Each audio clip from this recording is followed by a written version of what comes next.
Amém? Boa noite a todos que eu não vi ainda. É um prazer estar aqui na minha segunda casa. São Mateus é a nossa primeira, a gente sempre fala isso, Parque do Carmo para nós. De São Mateus é a nossa segunda casa. Por isso, sempre quando a gente vem aqui, a gente sempre fica muito à vontade com os irmãos. Obrigado pela recepção dos nossos pastores, pelos líderes. Estou com uma galera aqui também que está vindo aqui, ó, prestigiar vocês, amigos lá de São Mateus. Léo está no fundão lá também. Então, irmãos, estamos em família, amém? E eu estou muito feliz de poder compartilhar essa palavra com vocês. É um tema que eu amo muito. E hoje é o 11º dia da campanha. Hoje nós vamos dar sequência naquilo que o Senhor tem feito. Para aqueles que não me conhecem, o Jair já falou, meu nome é Silvano, eu sou um dos obreiros lá da Igreja de São Mateus. E é um grande prazer estar ministrando aqui com vocês e provando daquilo que Deus tem feito. Se você já puder marcar o tema desta ministração de hoje, do 11º dia, é avançando na leitura e conhecimento da palavra. Avançando na leitura e conhecimento da palavra. Então nós vamos falar muito sobre a palavra hoje, da importância que ela tem em nossas vidas. Mas, irmãos, eu quero glorificar o Senhor hoje. Eu quero dar um testemunho. Eu não sou muito dar testemunho, mas hoje foi algo muito extraordinário que aconteceu na minha vida. Eu praticamente passei o dia fora com meu pai no hospital. O meu pai está com uma infecção no braço esquerdo dele e subiu um calombinho assim. E a gente foi lá, a médica medicou meu Deus, esqueci. Antialérgico não, outro, antibiótico.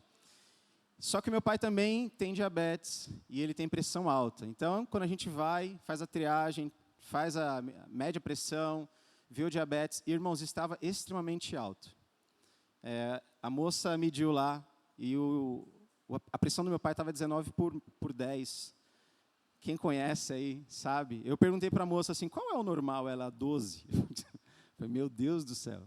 E aí mediu o diabetes dele, estava 330.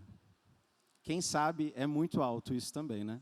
Aí eu perguntei, qual que é o normal? Ela, 120, 150, né? Porque o seu pai é diabético. Eu fiquei preocupado, né? Então, meu pai toma os remédios normalmente, de controle e tudo mais. A gente ficou um tempo lá, ele tomou a medicação na veia, ficamos um bom tempo, aquelas gotinhas caindo. E depois da medicação, a gente precisa aguardar um tempo para que a medicação faça efeito. E nós aguardamos um tempo lá e fizemos a revisão, né? Voltamos à médica e aí ela faz a medição de novo para ver se abaixou. Irmãos, não abaixou a pressão.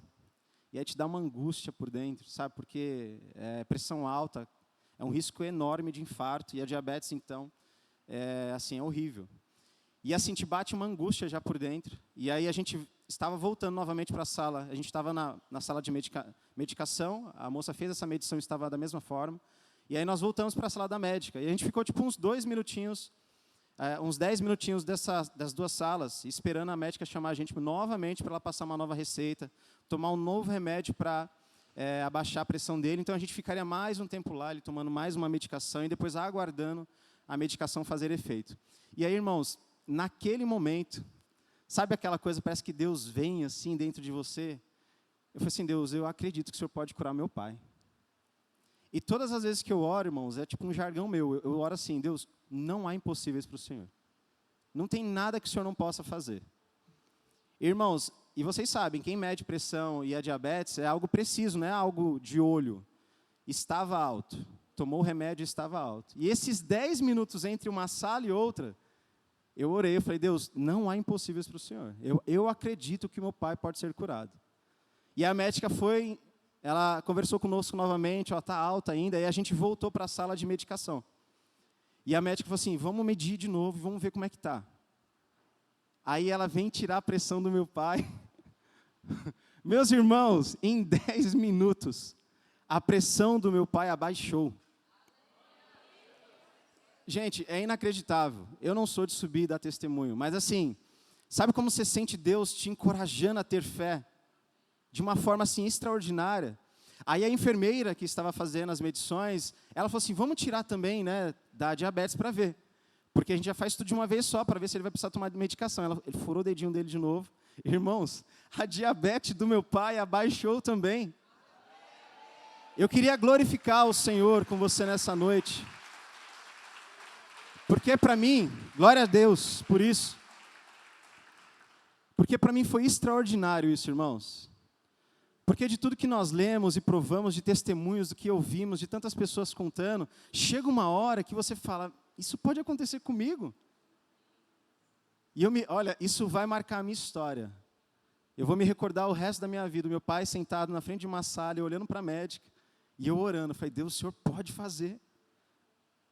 Então eu queria glorificar o Senhor com vocês nessa noite. Estou muito feliz, meu velhinho. E esse é um tempo de cuidados, né? Tenho cuidado muito do meu pai com os meus irmãos. E estou muito alegre. Passei o dia na rua com ele no médico, mas esse vislumbre da glória de Deus assim me alegrou demais. É para nós iniciarmos aqui, amém? E você acredita que em 2024 você vai poder provar muito mais do que isso? Então acredite, irmãos. Quando vier aquela fé de dentro para fora, assim, você sente Deus te balançar, não tenha vergonha. Ore com fé e acredite que Deus pode fazer. Amém? Então hoje nós vamos falar da palavra. Eu quero fazer uma breve introdução com vocês. Eu peço que vocês abram comigo em 2 Timóteo, no capítulo 3, a partir do verso 16.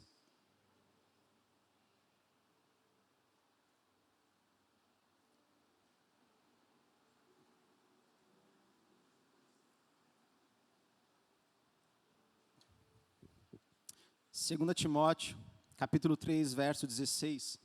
Eu vou ler a versão NVI, se vocês quiserem acompanhar nessa versão e os meninos projetarem aqui, eu vou estar na NVI. Toda escritura é inspirada por Deus e útil para o ensino, para a repreensão, para a correção e para a instrução na justiça.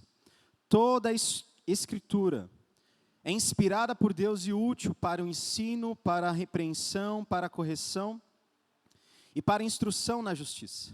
Então, irmãos, daqui é o nosso pontapé inicial. Eu quero dizer que essa palavra que nós vamos, desta palavra que nós vamos falar nessa noite, ler sobre ela, irmãos, não há sombra de variação nessa palavra.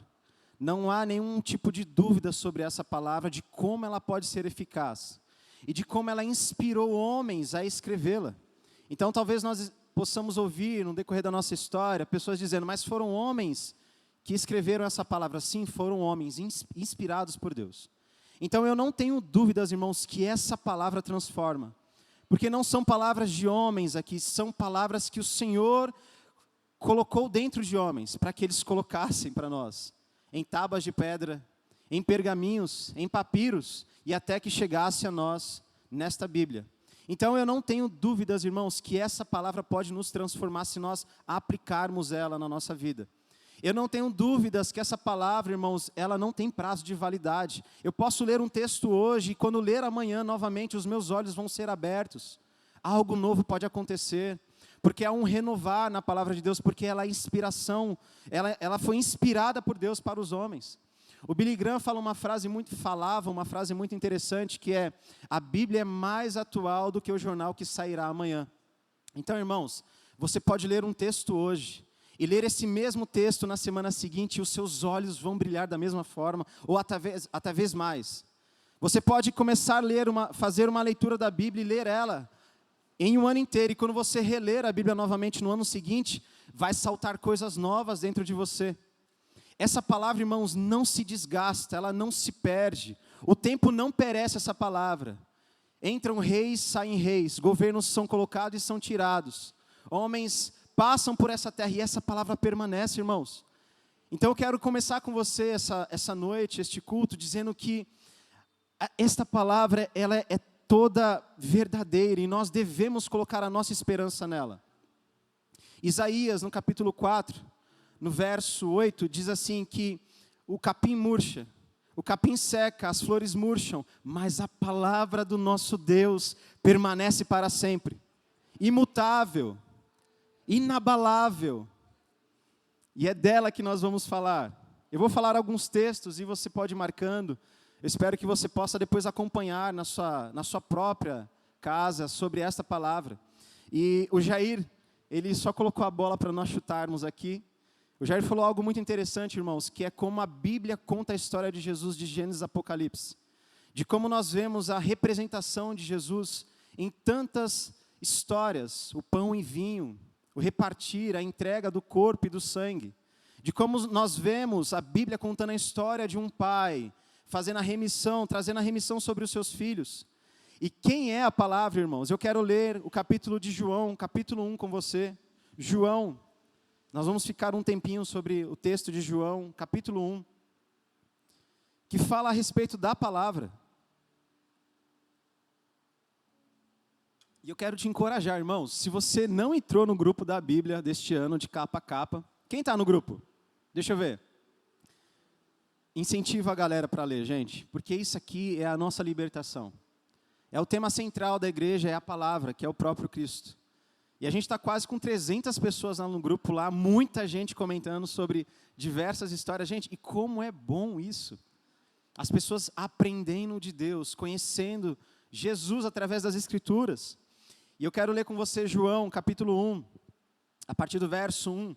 Irmãos, quando nós chegarmos no verso 5, eu peço que você pule, depois que nós lermos o verso 5, nós não vamos ler o verso 6, nós vamos pular para o verso 10, porque do 6 ali ao 10 tem a história de João Batista. Eu quero centralizar na história de Jesus a respeito da palavra. Então nós vamos ler o 5 e já pular para o verso 10, tá bom? Então a partir do verso 1 diz assim: no princípio era a palavra, e a palavra estava com Deus, e a palavra era Deus. Aquele que é a palavra estava com Deus no princípio. Todas as coisas foram feitas por intermédio dele. Sem ele, nada do que existe teria sido feito. Nele estava a vida, e esta era a luz dos homens. A luz brilha nas trevas, e as trevas não a derrotaram. Verso 10. Aquele que é a palavra estava no mundo, e o mundo foi feito por intermédio dele, mas o mundo não o reconheceu. Veio para o que era seu, mas os seus não receberam. Contudo, aos que receberam, aos que creem no seu nome, deu-lhes autoridade de se tornarem filhos de Deus, aos quais não nasceram do sangue, nem pela vontade da carne, nem pela vontade de homem algum, mas nasceram de Deus. Aquele que é a palavra tornou-se carne e viveu entre nós. Vimos a sua glória, a glória como do unigênito vindo do Pai, cheio de graça e de verdade. Irmãos, nós lemos sobre Jesus, que é a palavra de Deus. Cristo é a palavra, irmãos. É você imaginar que Jesus, há 2000 anos atrás, carregou todos esses 66 livros dentro dele. Quando Cristo, ele estava discutindo e debatendo com os judeus, ele citava os profetas, os reis, e tantas coisas que foram feitas no princípio, porque Cristo estava no princípio. Ele estava quando Deus disse: haja luz, haja separação, porque Jesus é a palavra. Então, quando nós falarmos assim, que nós devemos centralizar a palavra na igreja, nós estamos dizendo também, nós queremos centralizar Cristo na igreja. Ele está no princípio de todas as coisas. Ele é aquele que a profecia diz em Gênesis 3:15, que o descendente da mulher pisaria a cabeça da serpente. Meus irmãos, ele estava no princípio de todas as coisas. Jesus é o tema central da história bíblica. Não há distinção e divisão para Jesus sobre Antigo Testamento e Novo Testamento. Não há divisão de livros poéticos, proféticos. Para Jesus é uma grande história de um pai tentando trazer a redenção para os seus filhos.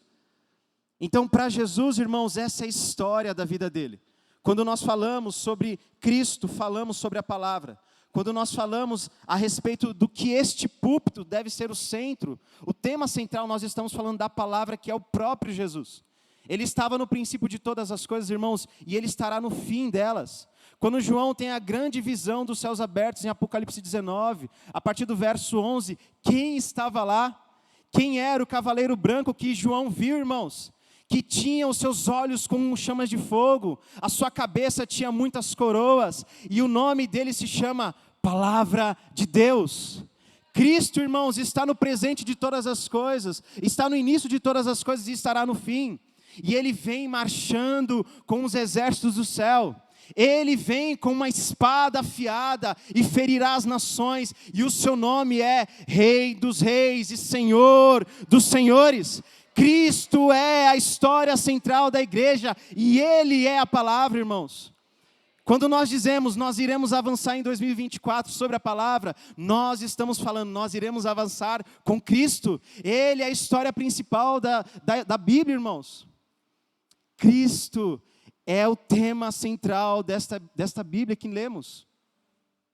Então eu quero te alegrar nessa noite. E quero te motivar, irmãos, a você se dedicar à leitura dessa palavra. Porque é essa palavra que transforma homens, nações, é esta palavra que liberta os cativos.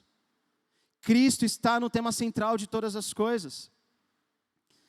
Então vocês vão perceber que nós vamos falar de Jesus através da palavra, porque ler, meus irmãos, estas páginas é ver Jesus sendo representado através dos profetas, dos reis. As teofanias do grande anjo do Senhor, de como as representações, como o Jair falou, do pão e do vinho, de como as coisas apontam para Ele, da palavra que liberta, de como Jesus falou em João 8,56 para os judeus: Abraão viu o meu dia e ele se alegrou. Meus irmãos, Abraão viu o dia de Jesus, o dia do nosso Cristo. No Antigo Testamento, os homens já provavam de Jesus, eles já viam Jesus. Os heróis da fé, em Hebreus 11, quando eles falavam que eles esperavam uma glória maior e celestial, daquilo que eles abriram mão, eles estavam falando que eles viram algo maior.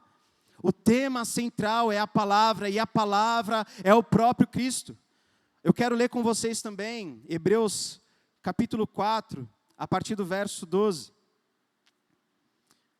Jesus é o nosso tema central nessa noite.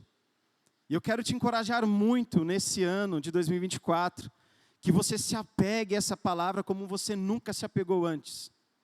Hebreus capítulo 4, o verso 12, diz assim: pois a palavra de Deus é viva, eficaz e mais afiada que qualquer espada de 2 gumes.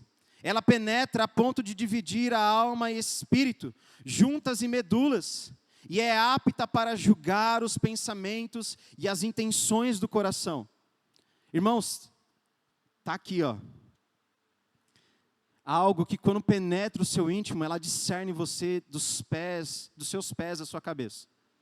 Ainda que nós falemos que temos boas intenções, quando nós nos apegamos a esta palavra, você já leu um texto que era a sua história. Você está lendo um texto e você fala: meu Deus, eu estou vivendo isso aqui. Você está lendo a sua história representada na Bíblia. É quando essa palavra, irmãos, acontece como Hebreus 4 fala. É quando ela entra em você e ela começa a discernir você. Ela tem poder de entrar em você e repartir entre medulas.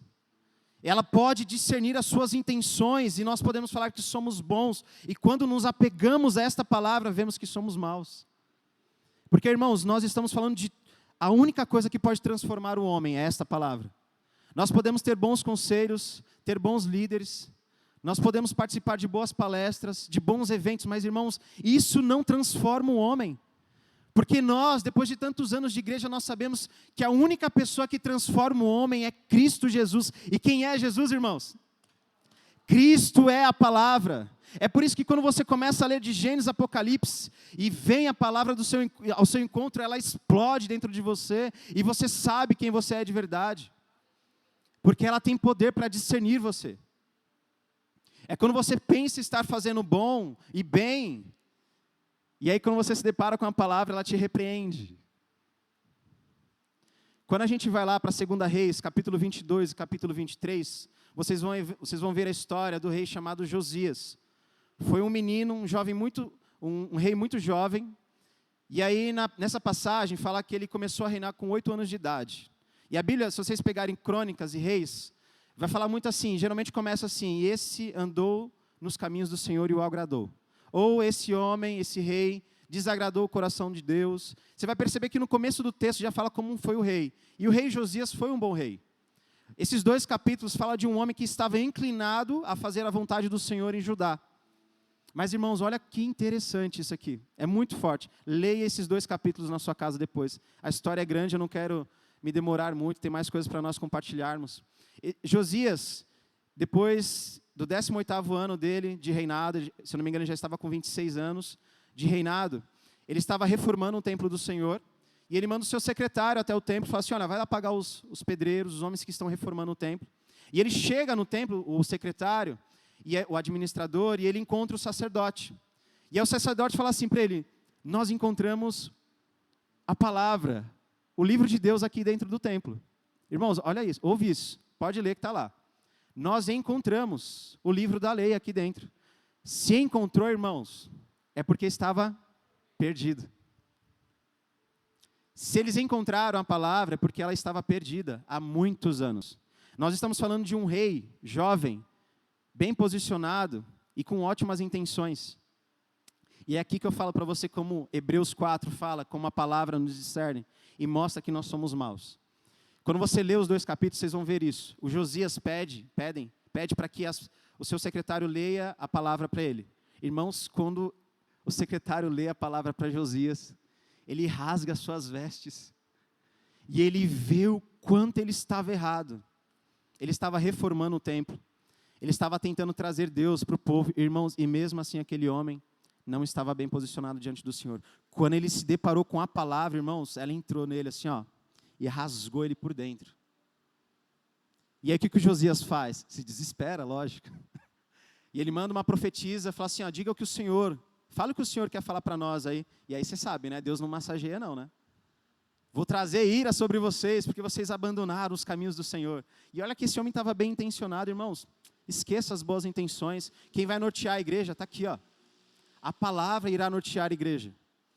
Aí depois que o Josias lê a palavra, aí começa, irmãos, a revolução em Judá. Esse jovem rei tem uma metanoia, uma transformação de mente. A Bíblia vai falar que ele tirou dentro da casa de Deus, dentro do templo, irmãos, tinha postes ídolos, que é como se fosse um totem de adoração a deuses pagãos, a demônios. Ele tirou dentro da casa de Deus, havia acomodações para os prostitutos cultuais. Um prostituto cultual na época, irmãos, era um homem ou uma mulher que se reunia na frente do templo para adorar outros deuses com orgias e com sacrifícios de animais. A demônios, na frente do templo e dentro do templo. Estudem depois sobre os prostitutos cultuais. E esse rei começa a fazer uma revolução. Vocês entendem, irmãos? Ele estava reformando a casa de Deus. Boa intenção. Quando a palavra veio dentro dele, ele falou assim, o que é isso? Tem ídolo de demônio dentro da casa.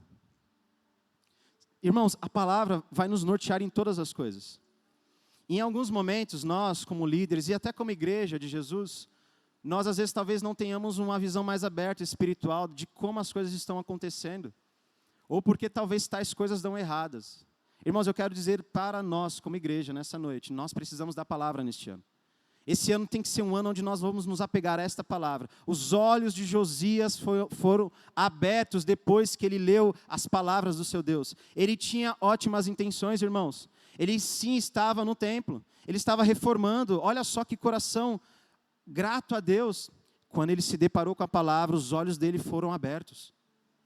A palavra pegou Josias por dentro e falou assim, uau, nós estamos errados. Ele matou a maioria dos sacerdotes pagãos de Judá, derrubou os altares idólatras, porque ele teve uma visão da palavra. A palavra, irmãos, tem poder para mudar uma nação inteira. Quanto mais nós como indivíduos. Está aqui Josias fazendo uma revolução dentro de Judá, porque esse homem se dedicou a ler a palavra. Porque ele olhou para a palavra e falou assim, nós estamos errados. E eu tenho certeza, irmãos, se nós começarmos de Gênesis a Apocalipse, vocês vão perceber o quanto nós precisamos aprender ainda. E eu digo isso, irmãos, com muito amor e carinho e esperança que nós possamos ler dessas palavras neste ano. E que você não desista. A gente começou no dia 7 a leitura da Bíblia. Te encorajo muito, entre no grupo. São 3 a 4 capítulos por dia, irmãos, e vocês vão aprender coisas extremamente importantes para nós como igreja. A palavra, irmãos, é a única coisa que transforma homens. E olha só como isso é interessante. Eu não vou ler o texto porque a parábola é bem grande, mas só para vocês marcarem. Em Mateus 13, quando Jesus começa a falar da parábola do semeador, e vocês sabem que a semente lançada ali representa a palavra, chega um determinado momento que Jesus começa a explicar sobre a parábola e onde a semente caiu. Então a semente caiu na beira do caminho, em caminhos pedregosos, espinhosos, até que ele caísse numa boa terra.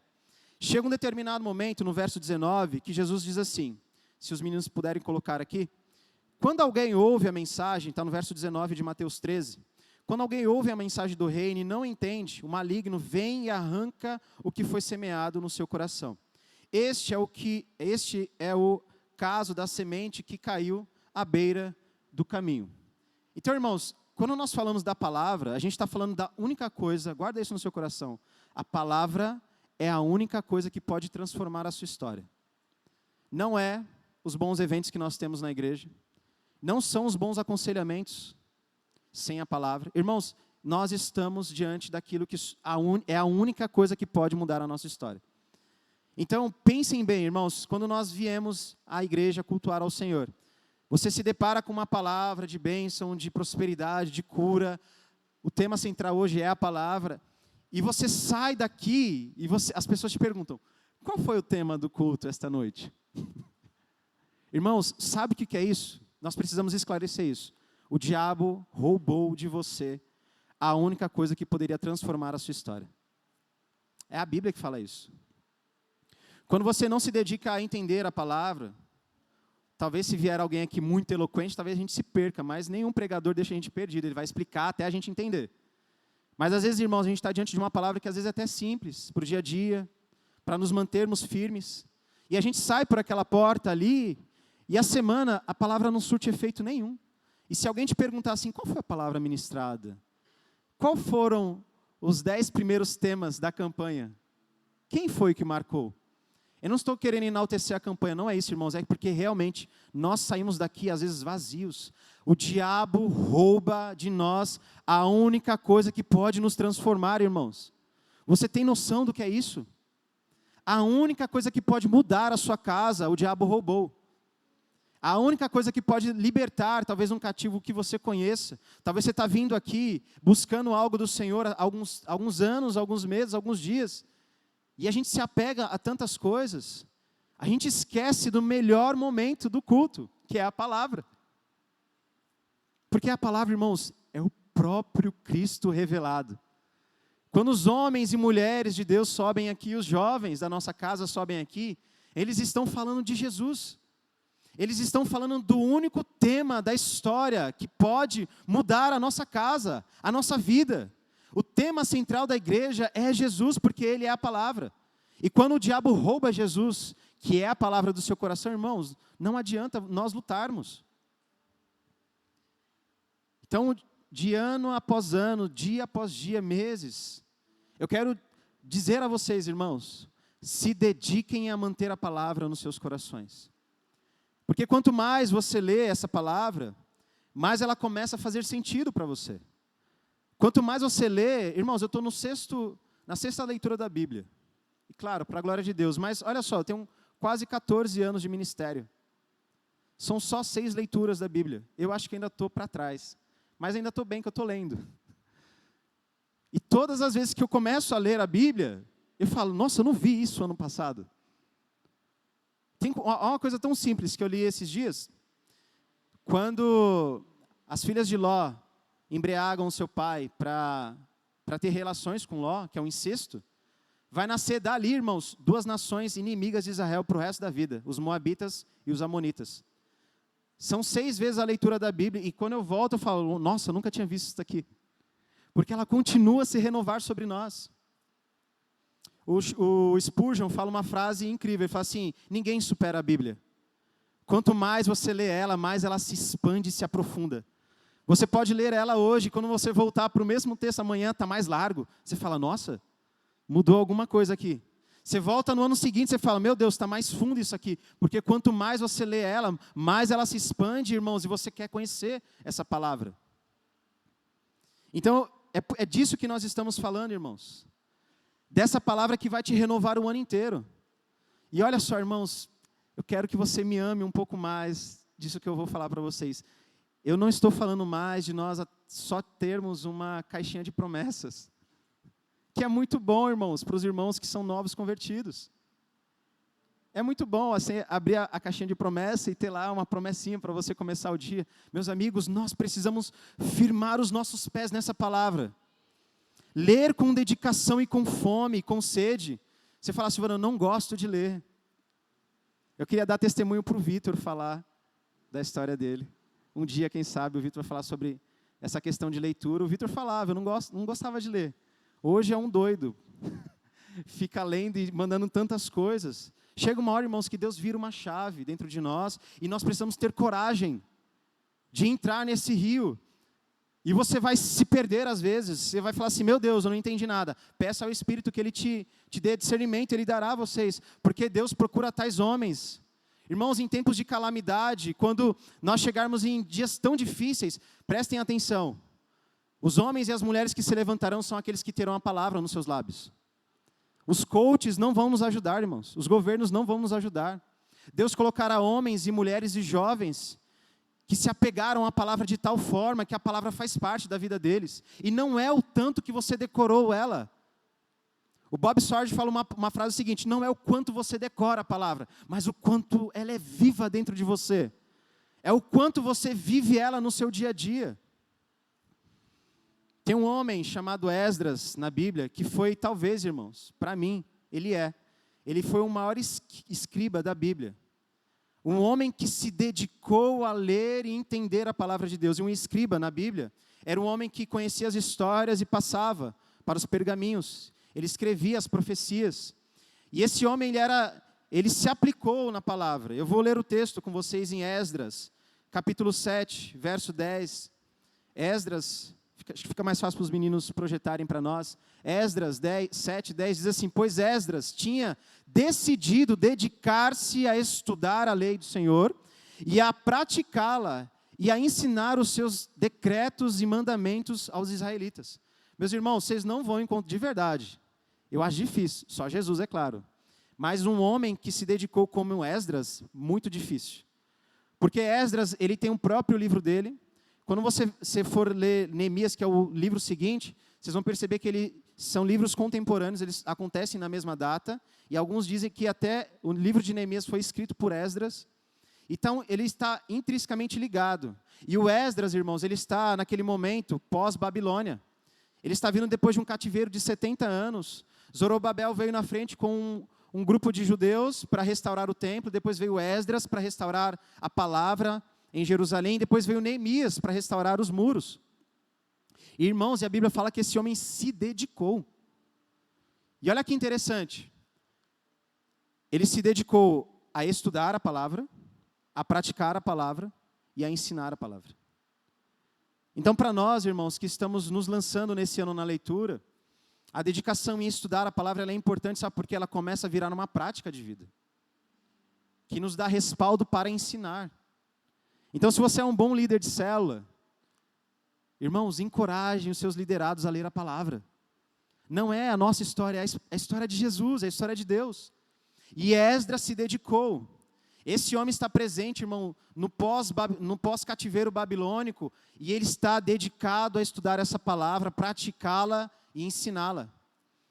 E aí, quando nós lemos o livro de Neemias, que é a continuação de Esdras, praticamente, no capítulo 8 de Neemias, meus irmãos, que texto maravilhoso. A Bíblia vai falar assim no capítulo 8 de Neemias, que o povo, depois que Neemias reconstruiu os muros, o povo se juntou na praça como um homem só. Todos estavam dedicados e aplicados em uma só coisa, ouvir a palavra de Deus. Eles se dedicaram, se você ler o capítulo, vai assim, e o povo se juntou como um homem só, e eles chamaram Esdras para que ele lesse o livro da lei. Todo mundo se juntou e falou assim, Esdras, lê para a gente aí. Irmãos, nós estamos falando de um povo que está 70 anos fora da sua nação, subjugado, escravo, de senhores maus, de pessoas que cultuavam a demônios, e eles estão voltando esperançosos para sua casa. E o que tem lá? Um templo semi-construído, sendo reconstruído. Um homem chamado Esdras, que se aplica a dedicar a sua vida à palavra. E você vai lembrar da história de Neemias, que quando ele reconstruiu o templo, o que o povo ao redor fazia? Queria matar Neemias. Obrigado, pastora. Então, irmãos, esses homens e mulheres estão esperançosos por algo maior. E aqui está a beleza do texto. E em Esdras, em Neemias, no 8, no verso 9, a Bíblia fala que eles começam a chorar quando Esdras começa a ler a palavra. Irmãos, são pessoas que estão cativas há 70 anos.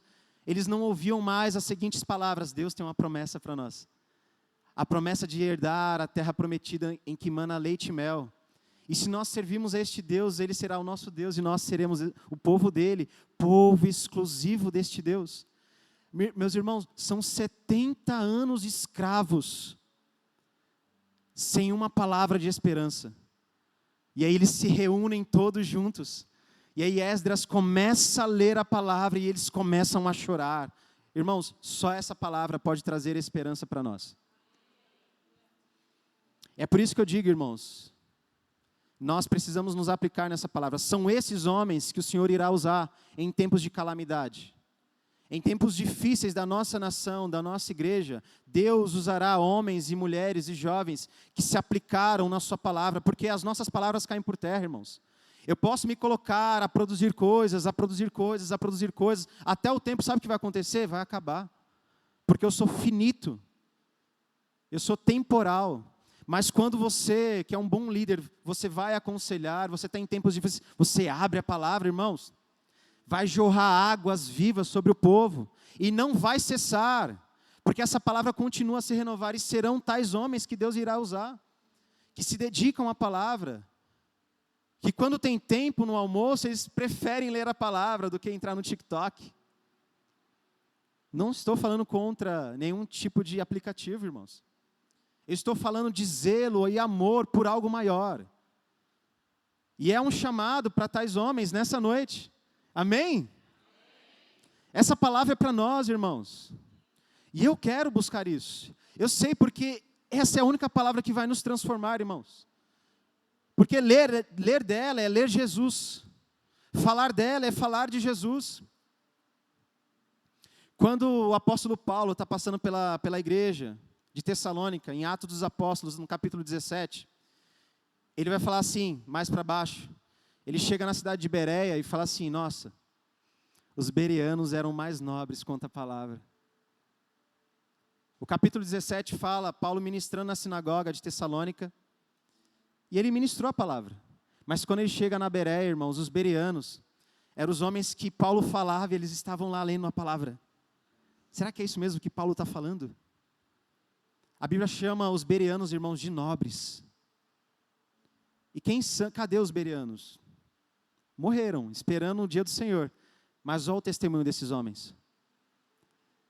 São tais homens, irmãos, que Deus irá usar nesses dias. Homens que encontraram nobreza na palavra e agora eles se dedicam a lê-la, a estudá-la. Porque estudar e ler e praticar, irmãos, e ensinar, é tudo sobre Jesus. É o tema central da igreja. É o Cristo revelado através das Escrituras. Então eu quero encorajar vocês, irmãos, nessa noite, para que nós continuemos caminhando para este lugar, que é a presença de Deus, que é a presença de Jesus. Quando Jesus fala em João 17, verso 3, os judeus estão questionando ele a respeito de quem ele é. Jesus fala o seguinte: e a vida eterna é esta, que eles conheçam a ti, que és o único Deus verdadeiro, e conheçam também Jesus Cristo, que enviaste ao mundo. Irmãos, quando você se dedica a essa palavra, você está expressando o seu coração inclinado para a eternidade. Porque conhecer a Jesus e a Deus, irmãos, vai ser só na eternidade. Então, quanto mais você se dedica nessa vida terrena e temporal, se Cristo não voltar antes, você está mostrando quanto o seu coração deseja a eternidade. Porque para tais homens, irmãos, conhecer a Deus é algo eterno.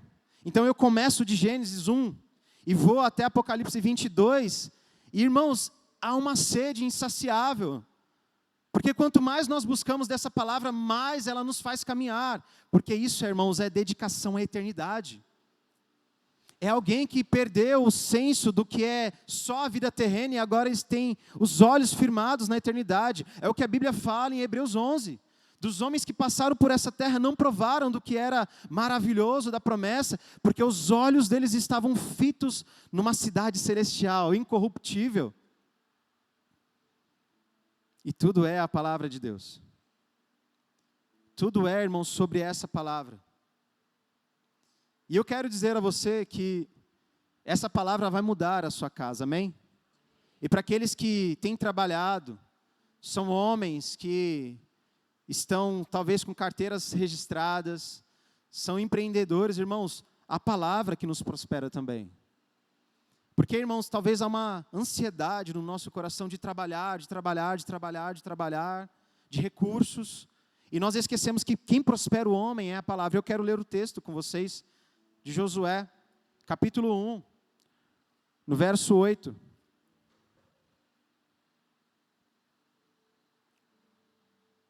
Josué, capítulo 1, verso 8, que diz assim: não deixe, isso aqui é Deus falando para Josué, não deixe de mencionar as palavras deste livro, deste livro da lei, e de meditar nelas.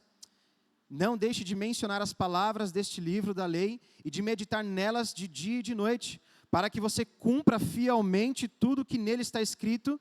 Desse modo você fará prosperar os seus caminhos, e será bem-sucedido. Irmãos, Deus deu uma instrução para Josué, para que ele meditasse nessa palavra de dia e de noite, para que ele não deixasse de cumprir essa palavra, porque seria esta palavra que prosperaria Josué. Então eu quero tirar você, eu não, o Espírito Santo, quer tirar um pouco de você dessa atividade maluca da terra, e você se apegar um pouco a essas palavras, irmão, que prospera o homem também, amém? Sim ou não, amém? Quando Pedro andou sobre as águas, irmãos, Pedro andou sobre só as águas ou sobre uma palavra de Jesus? Sobre uma palavra? Irmãos, havia água lá há muito tempo. Por que ninguém havia andado sobre as águas? Jesus já estava lá há um tempo. Pedro, irmãos, não está andando só sobre as águas. Deus, Jesus Cristo, mandou uma palavra para ele. E agora ele pode pisar sobre esta palavra. Você entende, irmãos? Não serão só a nossa atividade mundana, correria, circular, que irá nos prosperar ou viver coisas extraordinárias. É quando Cristo declara a palavra dele e você pode andar sobre ela. É quando você começa a pisar em terreno que você nunca conheceu. É quando Deus fala para você, pisa, e você fala, não tem chão aqui, pode pisar que eu vou colocar. Pedro falou o que para Jesus? Jesus é o Senhor mesmo, me manda ir ter contigo. Jesus falou o que? Sou eu, Pedro, venha. A primeira pisada que Pedro deu, meus irmãos, foi na palavra de Cristo. Foi na palavra que Jesus declarou. Quando Jesus conheceu Pedro, que ele tinha pescado diversas vezes à noite e não pegou nenhum peixe, ele chega a Jesus de manhã e fala, e aí, tem peixe aí? E aí, Pedro? A gente pescou a noite inteira e não conseguiu nada, lançou as redes. E aí, o que Pedro fala? Segundo a sua palavra. Jesus fala assim, lança a rede agora do outro lado ali. E ele fala, segundo a sua palavra, lançarei as redes. E o que acontece? Meus irmãos, o barco vem quase a pique, porque eles não conseguem nem trazer para dentro do barco o tanto de peixe que aqueles homens pegaram. O que é isso, irmãos, a não ser o poder da palavra? Se falarmos de prosperidade, precisamos falar do que a palavra fala. Como o Jair falou aqui. Porque, irmãos, é a palavra que prospera o homem, porque a palavra é o próprio Jesus. Então, eu queria pedir para que o louvor subisse aqui já. Quero ter um tempo para nós buscarmos a palavra nessa noite, que é o próprio Jesus. E eu acho que nós estamos diante, irmãos, Deus me encoraja a dizer algo a vocês nessa noite, que ao mesmo instante que Jeremias viveu na sua vida, em 2 capítulos a gente vai ver isso, no 23 e no capítulo 20. No capítulo 23, Deus diz a Jeremias, a minha palavra não é como fogo. E aí no capítulo 20, o Jeremias está tentando não falar as profecias que Deus falou para ele. Sabe por quê, irmãos? Quando nós nos apegarmos a essa palavra, você não se encaixa mais naquilo que o mundo tem para você. As pessoas começaram a perseguir Jeremias, ele foi preso, queriam matar Jeremias porque ele estava carregando a palavra de Deus. E aí no capítulo 20 de Jeremias, ele está tentando lutar contra a palavra dentro dele. É muito linda essa passagem. É um profeta de Deus que carrega a mensagem dentro dele. Só que o profeta está tão cansado daquilo que ele está vivendo, que ele fala, Deus, eu vou morrer aqui. Eu não consigo mais.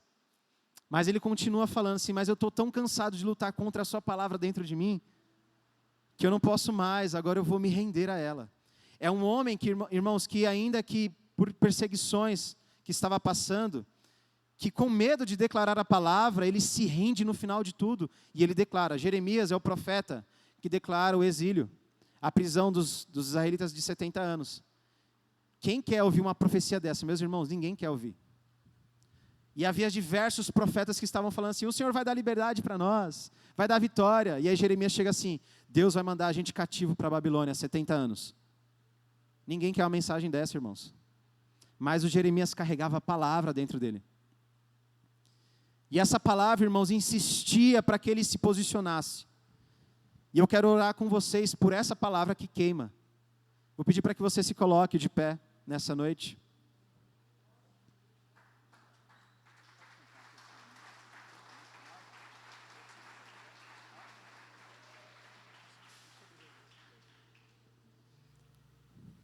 Eu quero orar com vocês, e eu quero orar com a igreja, não é um apelo, irmãos, aqui. Eu estou ministrando com vocês com muito temor e com muito zelo por aquilo que nós estamos carregando neste ano, que é manter o nosso coração nessa palavra.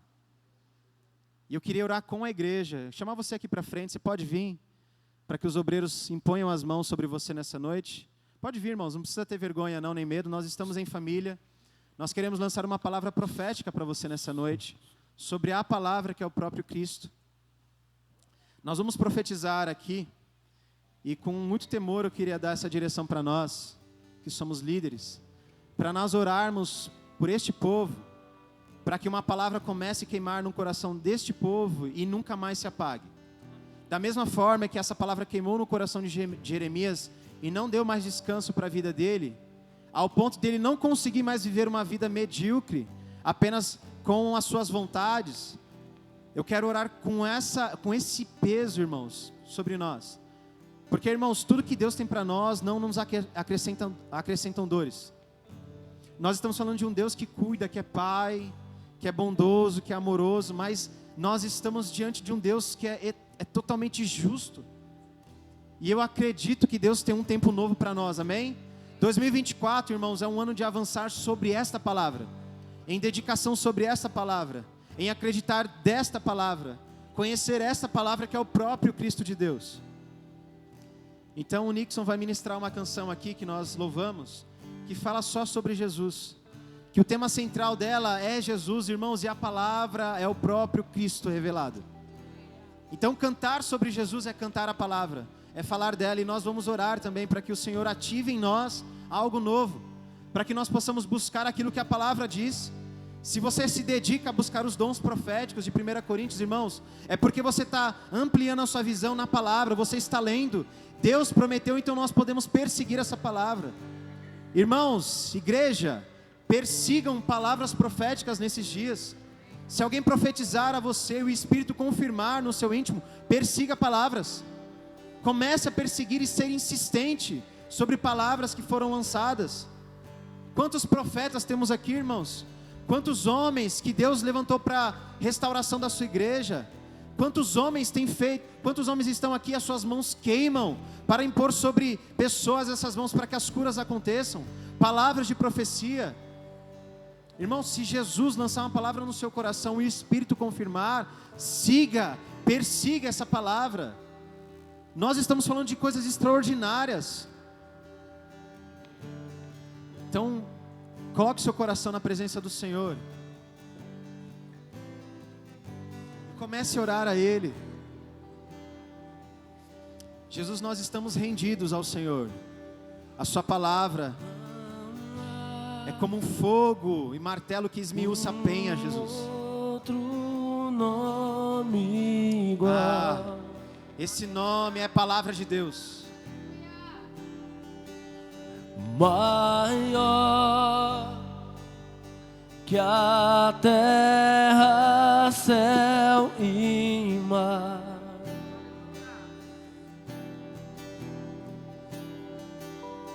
sua glória todos hão de ver, e a Ele se render, igual outro não há.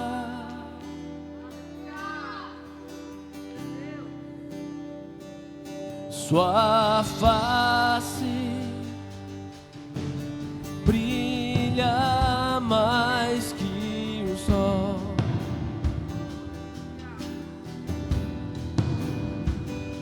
sua graça eterna em amor.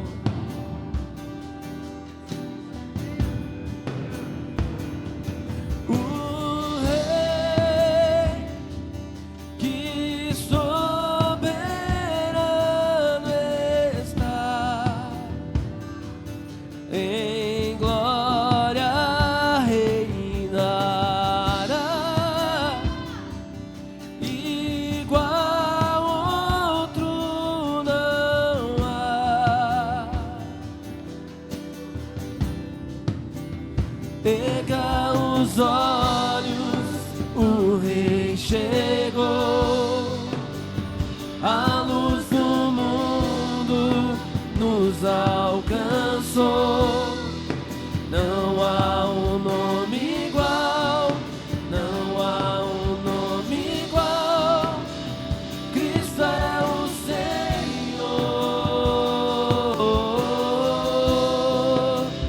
o invencível reinando está. Montes se prostram pra o adorar. Não há um nome igual, não há um nome igual. Cristo é o Senhor,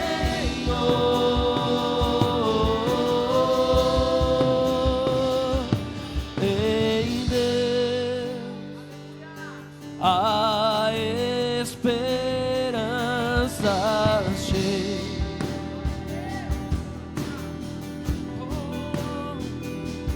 Na cruz venceu o nosso Rei,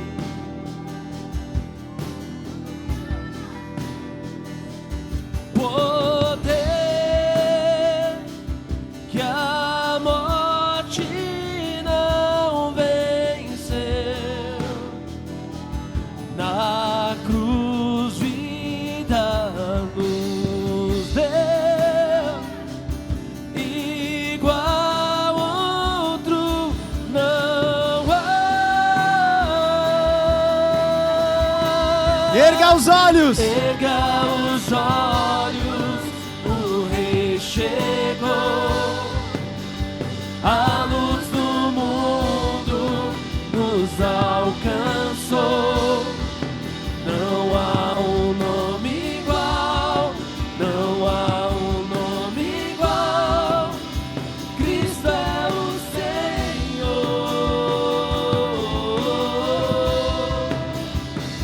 o invencível reinando está. Montes se prostram pra o adorar. Não há um nome igual, não há um nome igual. Cristo é o Senhor, Jesus. Declare Jesus nessa noite. Jesus. Declare Jesus, o tema central da sua igreja. Declare a palavra como um firmamento da sua história e da sua vida. Ele tem poder para nos transformar. Palavra de Deus é o nome de Jesus, aquele que transforma homens, aquele que nos tira de um lamaçal de pecado e nos faz assentar como reis e sacerdotes, aquele que que é a palavra, e alguns rejeitaram, nós o aceitamos como Cristo da igreja, Redentor das nossas vidas. É nele que lançamos a nossa esperança. Ele é a palavra. Ele estava no fundamento de tudo, princípio de tudo. Sem ele nada existiria. Cristo é a palavra. Nele lançamos a nossa vida. Ele é a palavra. Ele é a palavra. Através dele, os homens podem ver a Deus. Homem algum viu a glória de Deus, mas através de Cristo Jesus, nós podemos contemplar a glória do Deus unigênito, o Deus Filho. Nós podemos ver através da palavra. Ah, Jesus, Tu és tão lindo. Tu és tão lindo. Com teu poder, cadeias se rompem. É a sua palavra. Terra e céu adoram teu nome, o nome de Jesus. O nome de Jesus é santo, santo, santo. Com teu poder, cadeias se rompem, terra e céu adoram teu nome, o nome de Jesus. O nome de Jesus é santo, santo, santo. Com teu poder, cadeias se rompem, terra e céu adoram teu nome, o nome de Jesus.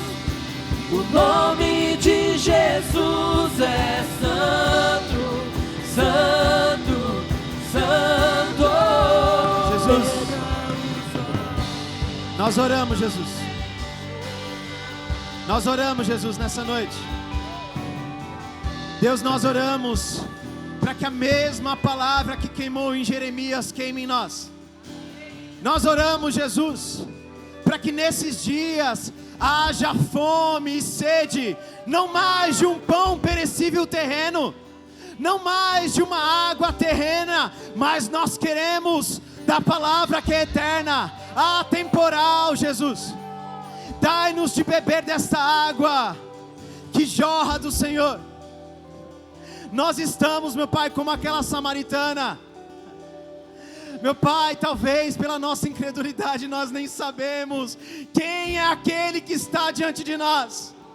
Mas hoje o Senhor oferece-nos água para beber. Queime em nós um fogo, Deus. Queime em nós o fogo da Tua palavra que estava em Jeremias, que não deu descanso a esse homem. Não foram as perseguições que pararam ele, não foram as dores que ele sofreu, não, nada parou a palavra que queimava em seu interior. Dai-nos dessa palavra. Dai-nos dessa palavra nessa noite. Começa a pedir ao Senhor, irmãos. Comece a orar ao Senhor. Jesus, queime em mim as suas palavras. Palavras de eternidade, queime em mim, Jesus. E que esse fogo não se apague mais. Que esse fogo não deixe de queimar. Jesus, o Senhor é o tema central dessa igreja. A Tua palavra é o tema central dessa igreja. Através de você nós podemos ver o Deus Pai. Através da Sua palavra nós podemos ver agora. Não somos mais cegos, Jesus. O Senhor abriu os nossos olhos para algo maior. E quanto mais lemos e buscamos, mais a Sua palavra se renova em nós. Queremos este fogo, Jesus. Queremos esse fogo, Deus, da sua palavra.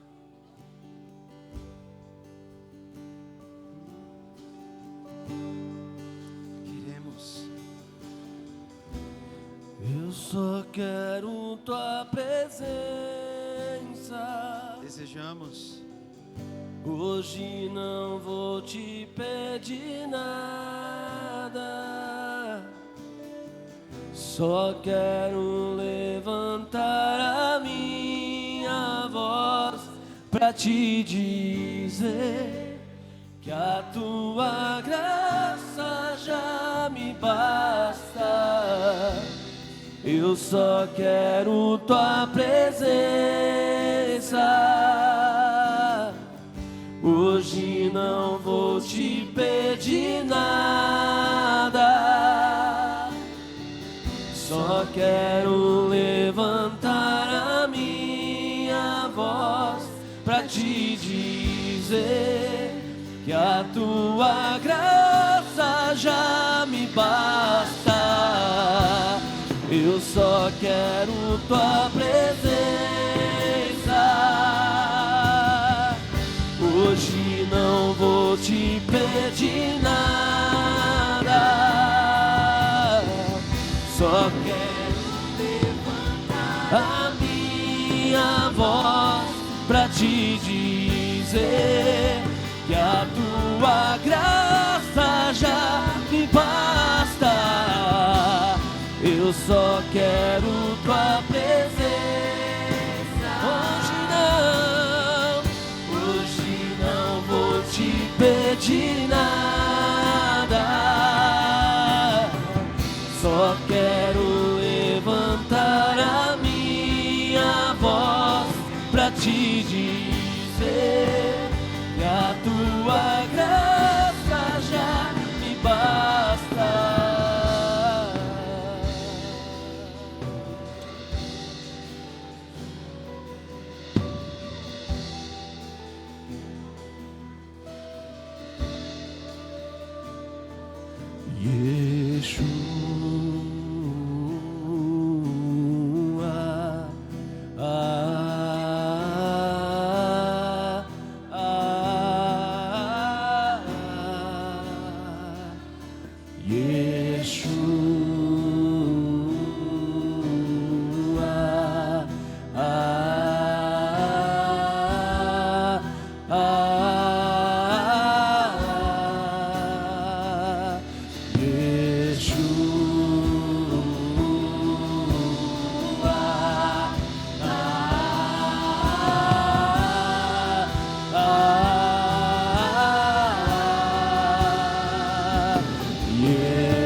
Nós agradecemos, Jesus, pela sua palavra, porque ela é pão para os famintos, ela é água para os sedentos, esperança, Jesus, para os perdidos. Obrigado, porque o Senhor é a palavra. Obrigado, Jesus. Nós engrandecemos o Senhor nessa noite. O Senhor é o tema central da nossa história, Jesus. Obrigado. Firma os nossos pés na sua palavra este ano. Você pode dar uma salva de palmas a Jesus? Glória ao teu nome, Deus. Obrigado, Jesus. Glória a Deus.